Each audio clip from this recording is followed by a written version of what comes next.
Civilization has ended before, and chances are, it'll happen again. There's a lot of conspiracy theories about the airport here.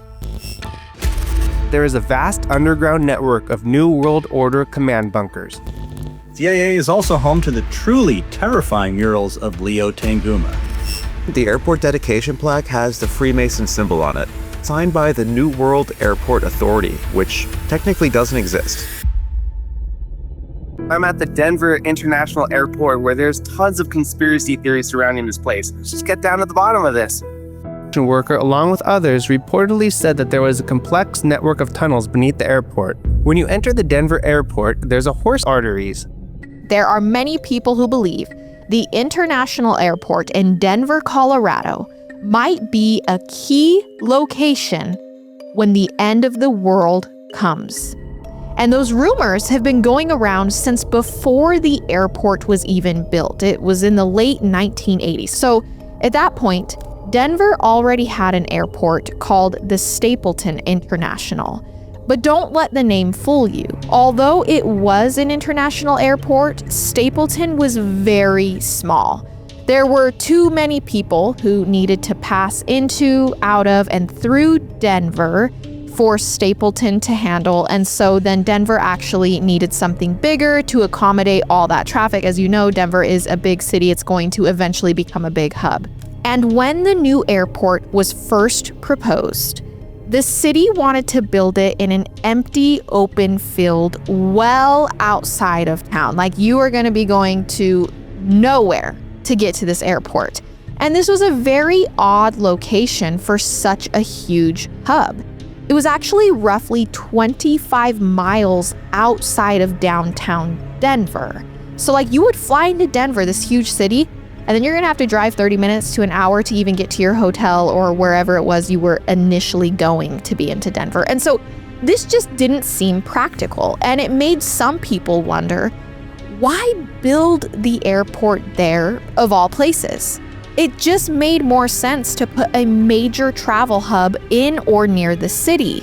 And I mean, there was room to do this. It's not like Denver didn't have room to build the airport closer. They just chose this random location. And it makes more sense, right? Unless there was something special about the airport that made it so it couldn't be so close to Denver.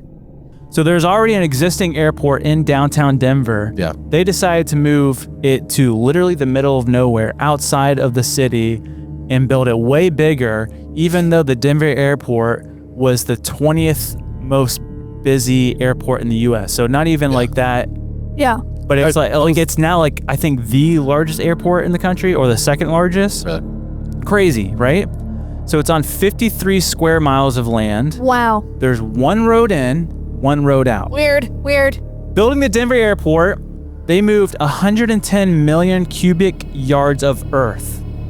So like, they dug up 110 million cubic yards. That's equivalent to a third of what it took to make the Panama Canal. Oh my gosh. And that amount of dirt moved is, you could build a tunnel that goes straight to the Cheyenne Mountain Complex.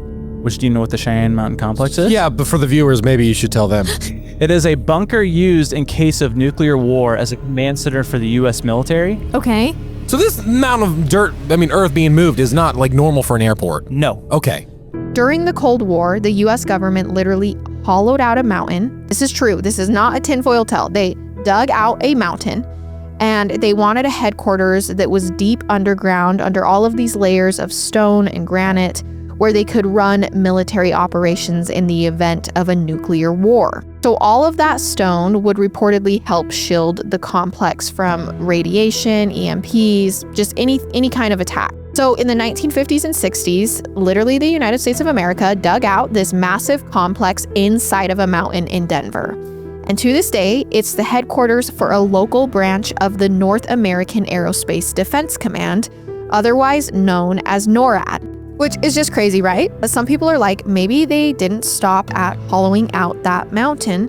Some people believe that there is a 90-mile long tunnel that runs all the way from the Denver International Airport to the Cheyenne Mountain Complex. And this is so if a bomb were dropped on Denver, all of the officials in the city wouldn't have to fight traffic or risk getting picked off while they were driving down public roads. Instead, all of the important people could just get to the airport, get underground, and then go to the complex where it's safe from attacks. The airport, there's actually known 4 levels below the airport. But nobody goes This there. one dude came out and who was supposedly, or he was an engineer that helped work on different military bases of building bunkers and all that stuff. He came out and said, no, there's over 6 levels below. So, And if there's 6 known levels to the human, there's probably like 13,000, right? well, no, it was 4 known, and he's saying, no, there's more than that. Yeah, so now we know there's 6. There's at least double that. But he like went off on all this stuff. Was like, you have no idea what they're using this for, blah, blah, blah, blah, blah. And then he came out like multiple times and he's like, I feel like someone's tracking me. Ooh. And he's like, if something happens to me, I didn't take my own life. Oh, dead. Yeah. Guess where he was when he died mysteriously? Denver Airport. Denver. Oh. He was giving a speech in Denver about the Denver airport. Golly. Weird. Yep. So in 2011, do you guys remember that comet is like Eileen or something? Yeah. Eileen? Yeah, wait. Eileen? This comet was 4 miles wide, right? Which is, in theory, the same size comet, maybe a little smaller, that potentially wiped out the dinosaurs and whatever. But it was heading towards Earth, and NASA was like, it's going to miss us. But I guess there was a brief moment where they're like, it's definitely going to hit us. Wow. And President Obama and his staff and stuff was there, quickly rushed to, they're in the area or something. Instead of going to the Cheyenne Mountain bunker, guess where they went? Airport. Denver Airport. Yeah. Interesting. Civilization has ended before, and chances are it'll happen again. Where do the most important people go to survive the fallout? Well, if you're in the US, chances are you're going to the Denver airport. When the Denver International Airport opened in 1995, it was already 16 months behind schedule, and it was $2 billion over budget. So where'd that $2 billion go, and what happened in that extra 16 months? Let's find out. The Denver International Airport sits on a 53 square mile complex. Just to put that into perspective, that's double the size of Manhattan. And some of the airport runways are over 3 miles long. That's overkill for commercial aircraft, but not for military aircrafts. The Denver airport is thought to go 6 levels underground, but construction workers claim that there are 8 levels, not 6. Over 5,000 miles of fiber optic cables were installed. That's enough to run from one coast of the United States to the other, and back again. Within the Denver airport complex, 5 mysterious structures were erected and then quickly covered up. They range from 7 to 15 stories high, and the official report is that they were built in the wrong place. Well then, why build a 40-foot wide tunnel that connects these buildings to the rest of the complex? Aside from all of this, there are other signs that there's something mysterious going on in the Denver International Airport. The airport dedication plaque has the Freemason symbol on it. It was signed by the New World Airport Authority, which technically doesn't exist. This capsule supposedly contained items like a ball from the Colorado Rockies' first game that year, a viewer's guide to Beavis and Butthead, a flight book from Denver's previous airport, newspapers published on DIA's opening day, and a Colorado flag. But what really caught the attention of keen eyes was an inscription on the dedication capstone displayed at DIA's Great Hall in the South Security Checkpoint, whose opening line states, "The time capsule beneath this stone contains messages and memorabilia to the people of Colorado in 2094. People expected that the main contributors to building the airport would have been the city of Denver or the state of Colorado. However, the very first name listed as a contributor is an organization called New World Airport Commission. This was odd because research showed that they didn't exist at all. Plus, it uncannily sounded like the New World Order, often referred to as a clandestine, totalitarian world government made up of the world's elite that will ultimately rule humanity in the end.